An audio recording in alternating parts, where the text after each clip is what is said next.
Like to today to the Member of Parliament, osdxoXIH0wZ6E33f, pass over, handle over a recommendation that I would define as the Swedish new side, the new strategy of the Swedish Democrats, the Swedish Democratic program regarding the Israeli and Palestinian issue in a geopolitical manner.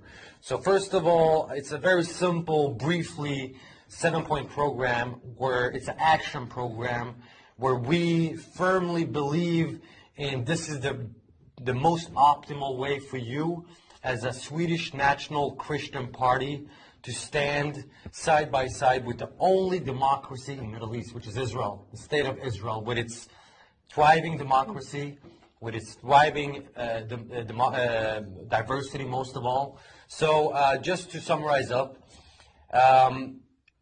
I would first of all start to analyze and investigate in the corruption affairs of the Swedish Humanitarian Aid Authority, SIDA. This is the biggest corruption, you will find the biggest corruption scandals in this agency. They are doing everything they can to delegitimize the state of Israel, the state of the Jewish state. They've been financing directly, they've been funding directly art exhibitions in Gaza. I know that. Yeah, this is our campaign, yeah. Okay? They've been financing and funding directly art exhibitions where they've been glorifying suicide bombings.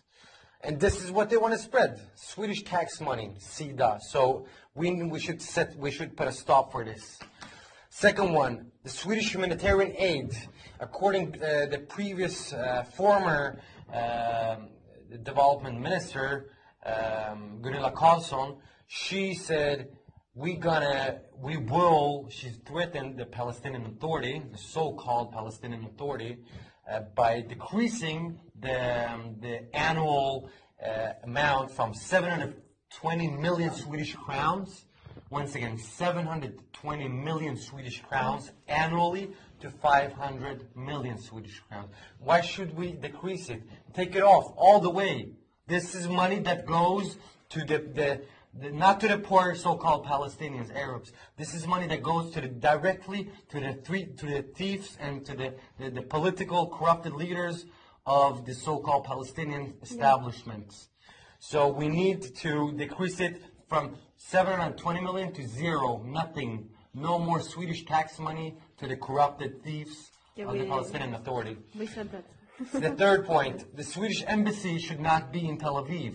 It should be in the capital of the state of Israel, which is Jerusalem, which is the undivided, the eternal capital of the state of Israel. Undisputed, nothing else to discuss about.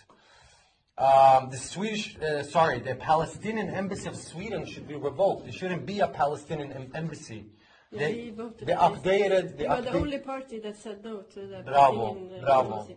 Only Wonderful. party in Wonderful. all the other parties said yes. We said first they should be a country, and then they should have an embassy. Exactly. Only embassies to countries. They are not the country. Even though they don't have a country, they could have a consular, but not when they are partnering up with Hamas. Sweden is a extremely good example, a bad example on partnering up with terror regimes. Sweden today is cooperating with the Islamic Republic of Iran, the biggest exporter of state-funded terrorism. Hamas, Hezbollah is the two most prominent organizations. And they are working throughout their proxies, through their embassies and ambassadors throughout the world to exporting terrorism. The Islamic Republic of Iran. We should kick out these people. If Sweden is a democracy, we should fulfill that by kicking these embassies and people out. All right. My fourth point, the Swedish church, what is their actual task? What is their actual assignment? It is a theological institution or a political institution? That's a good question. So you need to raise this because we don't want to see the Bishop of Sweden, to partner up with the so-called Palestinian cause and once again delegitimizing the state of Israel and the Jewish people. And of course, the free churches around Sweden that are pro-Israel, that are Zionists, that love the only democracy in the Middle East, we should actually raise that question as well. It is Swedish. The Swedish church is a corrupted organization, and they have totally left the original path, which was supposed to be a theological institution and not a political one. And my sixth remark is that we definitely have to raise awareness about the so-called Palestinian issue, as what Mr. Zahran is claiming. In Sweden, the Palestinian movement, which is publishing magazines with state-funded money, like Isolate Israel. This is from one network, and then you have from the one of the most prominent one, the PGS, the Palestine Groups of Sweden.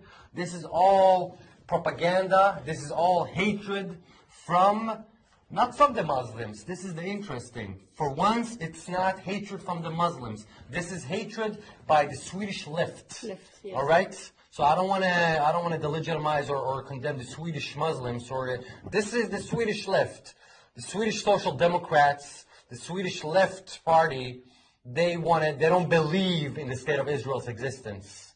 So, and this is their legitimate way by taking tax money and publish this.